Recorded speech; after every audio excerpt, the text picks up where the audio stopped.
Hey, ladies and gentlemen, Mrs. Miller here with First Chapter Friday. The book I'm going to share with you today is called Crier's Cross. It's by Lisa McMann. It is a short book. I know some people don't like big books, they get intimidated by them. But it is a spooky and mysterious and scary book. That is probably one of the most requested genres. Where are your spooky and scary books? Well, this is one of them, and it's a great book. It's called Crier's Cross. So, I give you Crier's Cross. Everything changes when Tiffany Quinn disappears. Of the 212 residents of Crier's Cross, Montana, 178 join Sheriff Greenwood in a search that lasts several days from sun-up to after dark. School is closed, all students taking part, searching roads and farms, trudging through pastures of cattle and horses, through sections of newly planted potatoes, barley, wheat. Up to the foothills and back along the woods, they travel in groups of 2 or 3, some nervous, some crying, some resolute, shouting to the other groups now and then so nobody else goes missing. Cell phones aren't much good out here. Crier's Cross is a dead spot. After 5 days, there's still no trace of Tiffany Quinn. She is gone. Impossibly because to imagine that there has been foul play here in the humble town of Crier's Cross is laughable, and to imagine that sweet 9th grade bookworm running away, going off on her own, it's all so impossible. But gone she is. Still they search. Kendall Fletcher flinches and casts regular glances behind her out of habit. Scared about the younger girl's disappearance, true, but also unsettled by this shake-up of her schedule. The final week of her junior year, canceled. Everything left unfinished, open-ended.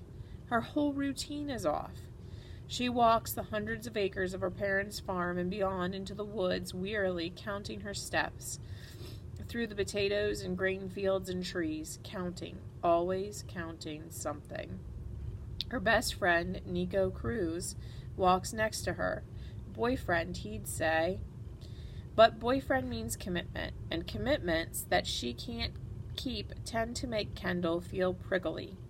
Come on, she says, let's run. She takes off through the field, and Nico follows. They pass an imaginary soccer ball between the rows, occasionally yelling out, Tiffany! Once, after they cross over to Nico's family's land, they see a big brown lump where the barley field meets the gravel road. But it's not Tiffany, just a road-killed deer. She's not here. She's not anywhere. They take a break under a tree at the edge of the farm. As rain starts to fall, Kendall stares and counts the drops as they hit the gray dirt faster and faster. Nico talks, but Kendall isn't listening. She needed to get to 100 drops before she can allow herself to stop. Eventually, the search ends. Nothing can be done locally except by professionals now. It's prime planting season. Farmers have chores, and students do too, plus jobs if they work in town or for one of the farmers or ranchers. Life has to go on. It's a long, hot summer full of hard work for Kendall, for everyone. After a month or two, people stop talking about Tiffany Quinn. Since that was a short chapter, I'm going to read chapter 2 as well.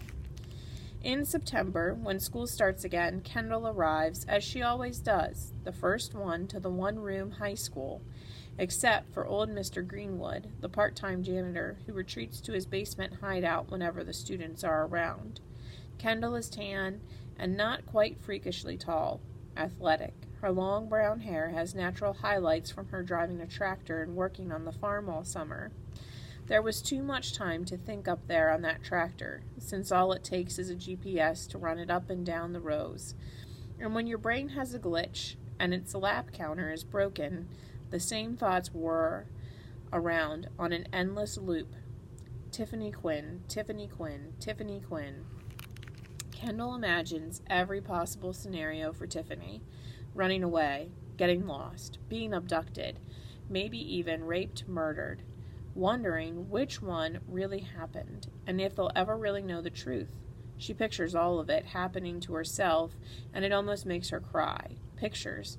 Tiffany screaming for help, begging to live. Kendall's eyes blur as she remembers her summer, turning the tractor through the fields and obsessing about such horrible things. It seems so real, so scary, as if someone were about to jump out of the woods and attack her. She knows some of her thoughts are irrational. She knows it and always has known it, even in 5th grade, when she used to layer on clothes, 4 shirts, 3 pairs of underwear, shorts under her jeans, anxiously, frantically, crying her eyes out for fear people would see her naked through her clothes. What an awful time that was. Fear like that is constant, tiring, but the psychologist over in Boozman explained OCD, obsessive-compulsive disorder, and eventually that particular phase of worry went away, only to be replaced by other obsessions, other compulsions. She's not crazy. She just can't stop thinking things when weird ideas get lodged in her head. She also can't stop glancing behind her. It has become her latest compulsion. This whole thing with Tiffany has set her back some. So she's glad to be back at school, though feeling a little desperate because of how last year ended, and anxious to start this year fresh. Anxious to have new thoughts, new assignments bombard her brain, keep her mind occupied with non-scary things. Soccer practice starting up again, new DVD dance routines to learn, new things to keep her busy, body and mind. It's a relief. On the first day, she tidies up the classroom in a way that old Mr. Greenwood doesn't, turning the wastebasket so the dent is in the right place, straightening the markers on the dry erase board and putting them in color order to match the Roy G. Biv as closely as possible, opening the curtains just so, lining up the desks into their proper places in neat quadrants, 1 quadrant of 6 desks for each high school grade. Kendall creates aisles, separating the quadrants to give the teacher room to walk between them so she can address each grade individually rather than having all 24 desks together. It's the way Kendall likes things. Nobody's ever complained. Nobody ever knows. The desks are ancient and sturdy beasts from the 1950s, recycled by the state from who knows where.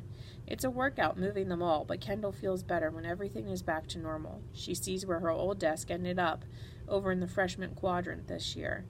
Now, the 10th graders will have an empty seat. Unless the rumors are true, there's a new family in town, according to Nico, though Kendall hasn't seen anyone new around town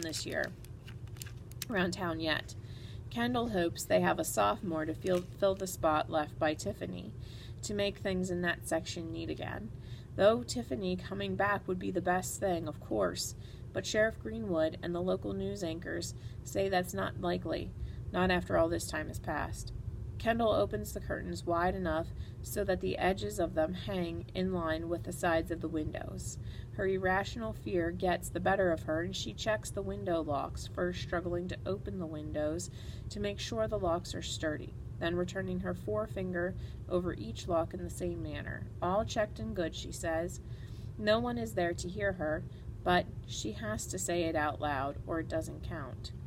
When she sees the students walking up the yard to the little school, Kendall looks over her handiwork. The door creaks open. Kendall moves to her new desk in the senior quadrant, takes out an antiseptic wipe from her book bag, and cleans her desk quickly before anybody can see and make fun. She's not a compulsive hand washer like some, but she likes to know the germ status of her own personal workspace at the beginning of the school year. Doesn't everybody? Alright, so I'm going to stop there, but this is a pretty good book. It's a pretty creepy book, and if you're into that type of thing, you should come to the library and check it out and see what happened to Tiffany.